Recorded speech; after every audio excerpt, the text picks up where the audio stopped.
Je passe la parole à François Dagneau. Merci Monsieur le maire, chers collègues. Cette délibération marque une nouvelle étape dans un projet très attendu par les habitants des quartiers Pont de Flandre et Rosa Parks dans le 19e arrondissement de Paris, mais aussi des habitants voisins de Pantin et d'Aubervilliers. Je veux parler bien sûr de l'aménagement de la porte de la Villette.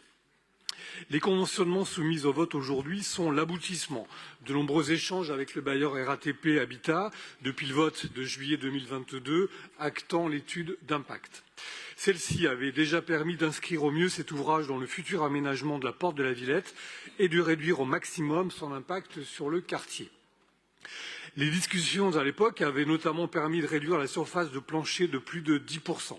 Elles avaient également permis, en modifiant l'accès aux 2 niveaux de sous-sol, d'éviter tout abattage d'arbres d'alignement. Enfin, elles avaient permis d'augmenter les surfaces d'espace vert de 30% et d'ouvrir des perspectives urbaines en prévision du futur aménagement de la porte de la Villette. Au total, ce sont ainsi 2000 m² de nouveaux espaces paysagers, dont 700 m² de pleine terre, qui verront le jour. La délibération soumise au vote ce jour porte sur une évolution de la programmation par rapport à celle que nous avions évoquée lors du vote initial de juillet 2022. La ville s'était en effet engagée à prendre attache avec RATP Habitat afin d'étudier la possibilité d'une évolution du programme de logement libre vers une part en bail réel solidaire, donc en accession sociale à la propriété. Cette demande a été entendue et nous pouvons nous en réjouir. Les discussions ont également porté sur les logements libres.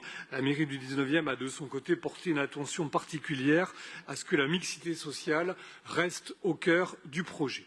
Le programme présenté aujourd'hui comportera donc 111 logements étudiants, 20 logements en accession sociale à la propriété portés par la foncière de la ville de Paris, 102 logements familiaux locatifs sociaux répartis entre 10 PLAI, 71+, et 8 PLS, 19 logements familiaux intermédiaires. Ce programme accueillera également des surfaces de locaux d'activité en lien avec l'économie sociale et solidaire.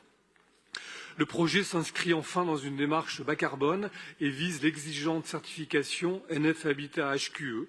Ainsi, la construction est en structure bois et la solution retenue pour l'énergie est une pompe à chaleur complétée par des panneaux photovoltaïques. Pour toutes ces raisons, chers collègues, je vous invite à soutenir ce programme exemplaire. Je vous remercie.